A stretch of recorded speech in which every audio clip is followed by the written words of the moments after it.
a du mal à démarrer sa moto après la fin du cours.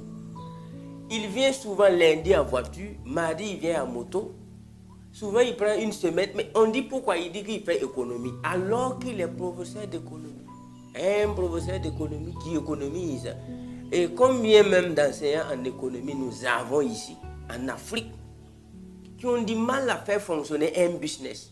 Si nous allons dénombrer, compter le nombre de professeurs d'économie qui sont pauvres ici en Afrique, mais ils sont nombreux. Mais c'est ce qu'on appelle le paradoxe, un véritable paradoxe. Comment un professeur d'économie peut galérer? Bon, allez-y fouiller dans vos universités, vous allez rencontrer assez de professeurs d'université qui galèrent, de professeurs d'économie. Donc ici, j'ai rencontré ce monsieur qui m'a donné ce magazine paru en 2008, mais que j'ai lu en 2012, qui a changé radicalement ma vie.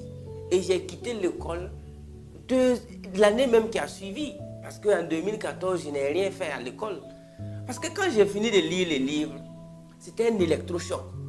Mais ce que je vais vous montrer ici, c'est quoi? Lorsque tu sais bien lire et écrire, tu dois lire les livres en anglais, apprends plus de 2 langues, lis les livres en anglais, suis les séminaires, voyage, poursuis ton objectif. Que ce soit architecture, ingénierie. Bon, les 2 domaines que je ne veux pas trop dire qu'il ne faut pas que tu bosses dessus, c'est la médecine et puis le droit.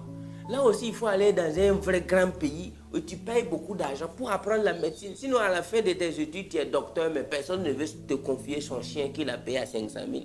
Parce que moi, je connais des chiens de 500 000, de 400 000, ça te coûte cher. Mais quand tu finis tes études en médecine, on ne veut même pas te confier. Il y a des gens même qui ne veulent pas que tu touches les enfants parce qu'on a peur de toi. C'est pourquoi je vais vous inviter, si vous voulez faire ces longues études comme médecine et puis droit, là, il faut s'assurer qu'à la sortie, tu ne seras pas pauvre. S'il y a une petite probabilité pour que tu sois pauvre à la fin de tes études en médecine ou en droit, s'il te plaît, il ne faut pas forcer. Parce que ça va te faire mal.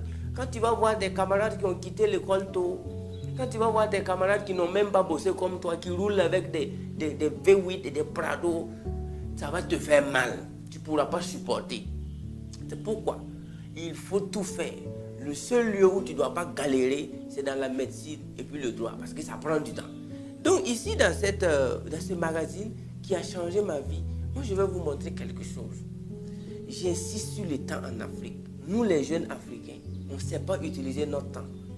Souvent, moi, je travaille du lundi au lundi. Je ne connais pas dimanche. Mais je vois souvent des jeunes qui sont assis, ils boivent du thé parce que c'est dimanche.